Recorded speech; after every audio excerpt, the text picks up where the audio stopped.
Ahora sí, nos vamos a España, decía, porque Sí. creo que una de las cosas que también ha reflejado la pandemia es la desigualdad que ya el mundo vivía y que creo que se han acrecentado en los trabajadores esenciales, sean médicos, enfermeros, investigadores, que bueno, están trabajando para salvar en este caso a la gente de la pandemia u otros proyectos en cuanto a lo que tiene que ver con la salud y bueno, los esenciales te das cuenta que cobran menos que muchos otros que Por no son supuesto, esenciales, ¿no? por supuesto.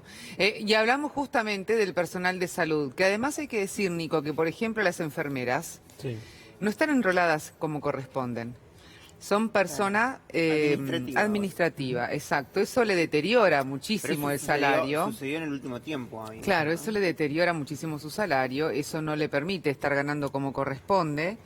Y entonces de esa manera lo que encontramos es que justamente no solamente pase acá, sino a nivel Sí. mundial. Bueno, este es el caso de Andrea Gila. Allí vemos un Twitter que puso en su momento que, digamos, cansada de no poder tener los recursos para su investigación, se paró y allí contando con ese cartel que ahí vemos que, bueno, es enfermera y necesito tu limosna para terminar mi tesis doctoral, o sea, pidiéndole a la gente que lo ayude, la ayude en este caso, porque desde el Estado español no ayudaban a ella para poder hacer entonces esta tesina.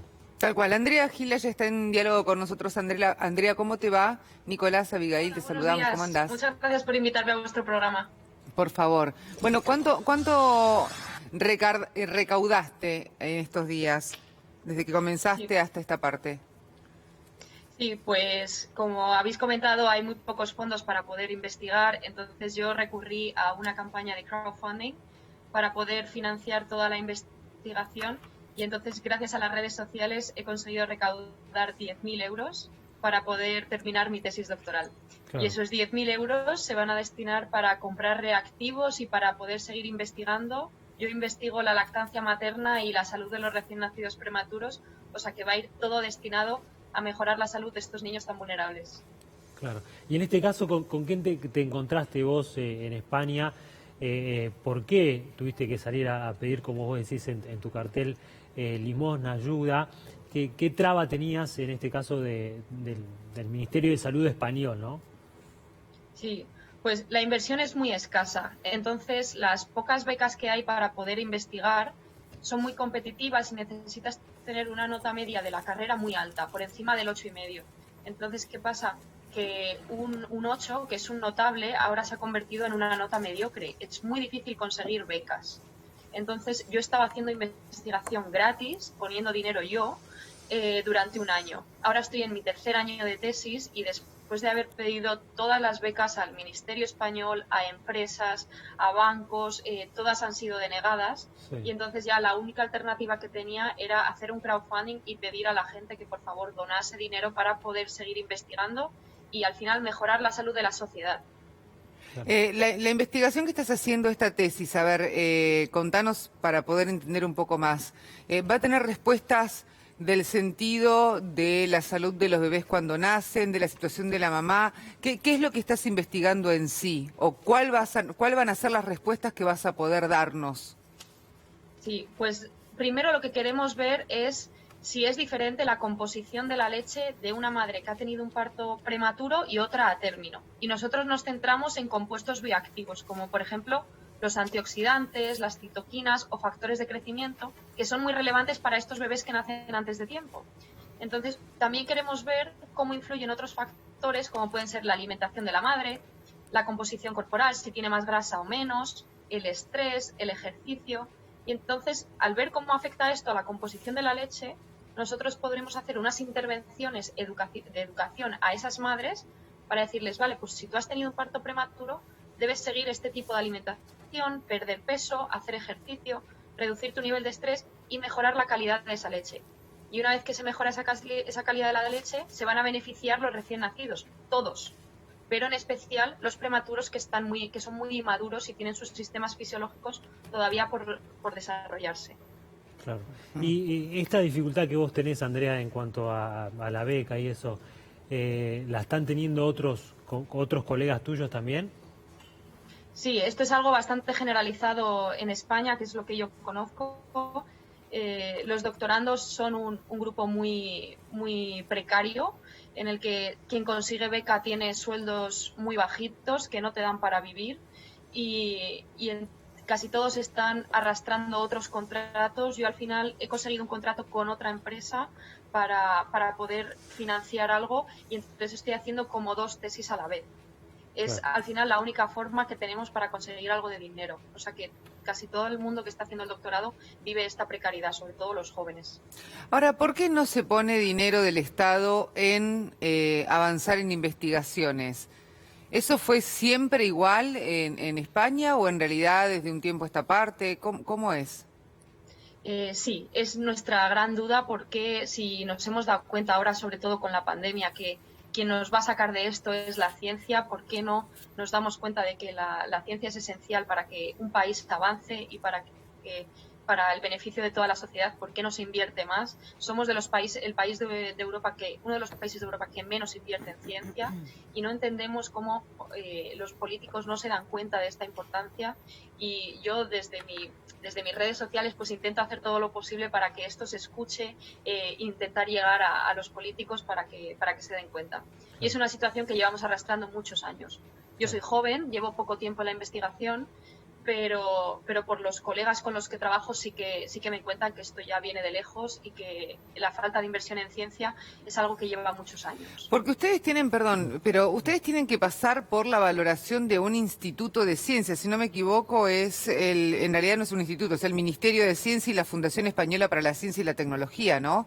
Una vez que ustedes presentan ahí el estudio, les dicen si está, a ver, si tienen el visto bueno o no, y ahí entonces ustedes comienzan a desarrollar la investigación.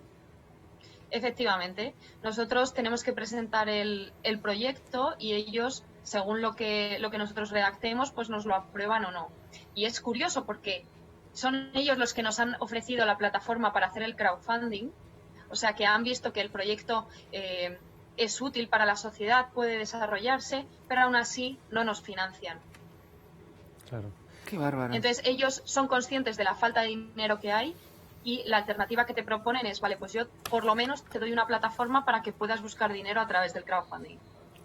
Andrea, con el dinero que pudiste recolectar a través de las redes sociales y de la ayuda,